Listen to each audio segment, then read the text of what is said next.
नमस्कार दोस्तों।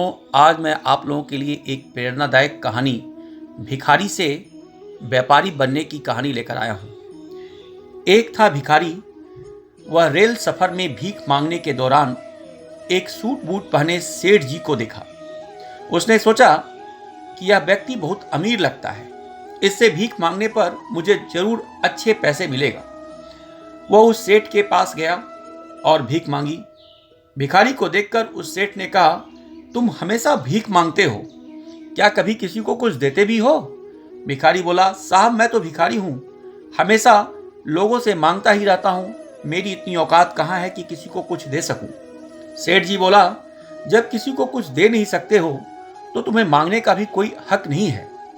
मैं एक व्यापारी हूँ और लेन देन में ही विश्वास करता हूँ। अगर तुम्हारे पास मुझे कुछ देने को है तभी मुझसे कुछ मांगो।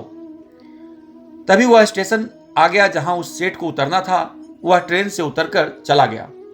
इधर भिखारी सेठ की कही बात के बारे में सोचने लगा। सेठ के द्वारा कही गई बात उस भिखारी के दिल में उतर गई। वह सोचने लगा कि शायद मुझे भीख से अधिक पैसा इसलिए नहीं मिलता क्योंकि मैं उसके बदले में किसी को कुछ दे नहीं पाता हूं। लेकिन मैं तो भिखारी हूं, मैं किसी को कुछ देने लायक भी नहीं हूं। लेकिन कब तक मैं लोगों को बिना कुछ दिए केवल मांगता ही रहूंगा? बहुत सोचने के बाद भिखारी ने निर्णय किया कि जो भी व्यक्ति उसे भीख देगा तो उसके बदले में वह भी उस व्यक्ति को कुछ जरूर देगा।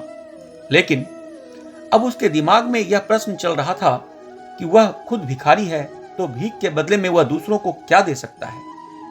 इस बात को सोचते हुए दिन भर गुजर गया, लेकिन उसे अपने प्रश्न का कोई उत्तर नहीं मिला।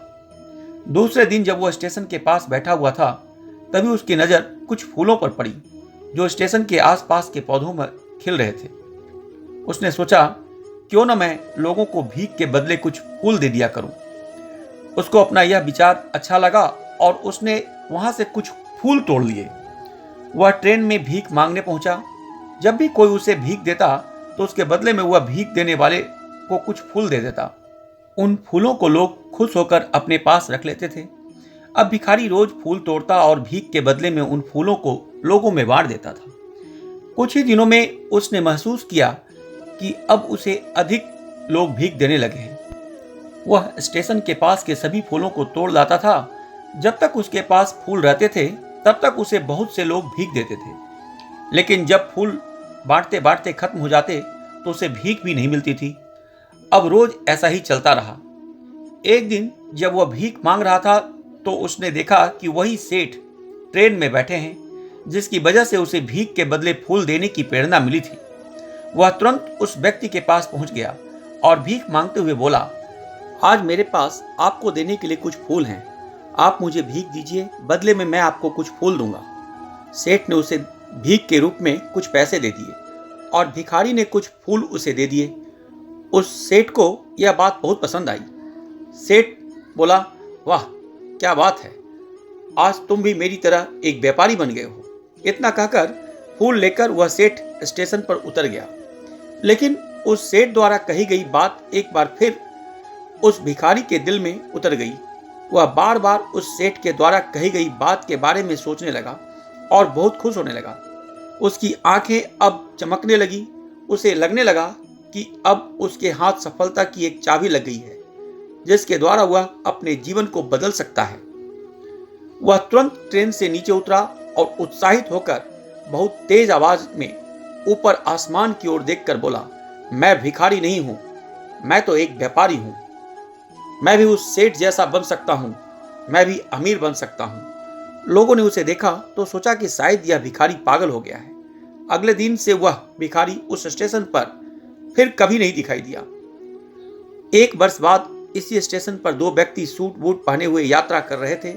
दोनों ने एक दूसरे को देखा तो उनमें से एक ने दूसरे को हाथ जोड़कर प्रणाम किया और कहा, क्या आपने मुझे पहचाना? सेठ जी बोले, नहीं तो, शायद हम लोग पहली बार मिल रहे हैं। भिखारी बोला, सेठ जी आप याद कीजिए, हम पहली बार नहीं बल्कि तीसरी बार मिल रहे हैं। सेठ जी बोले, मुझे याद नहीं आ रहा है, वैसे हम पहले 2 बार कब मिले थे? अब पहला व्यक्ति मुस्कुराया और बोला, हम पहले भी 2 बार इसी ट्रेन में मिले थे।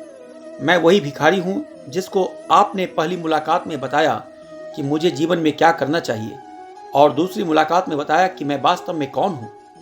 नतीजा यह निकला कि आज मैं फूलों का एक बहुत बड़ा व्यापारी हूँ और इसी व्यापार के काम से दूसरे शहर जा रहा हूँ। आपने मुझे पहली मुलाकात में प्रकृति का नियम बताया था, जिसके अनुसार हमें तभी कुछ मिलता है जब हम कुछ देते हैं। लेन देन का यह नियम वास्तव में काम करता है। मैंने यह बहुत अच्छी तरह महसूस किया है, लेकिन मैं खुद को हमेशा भिखारी ही समझता रहा। इससे ऊपर उठकर मैंने कभी सोचा ही नहीं था।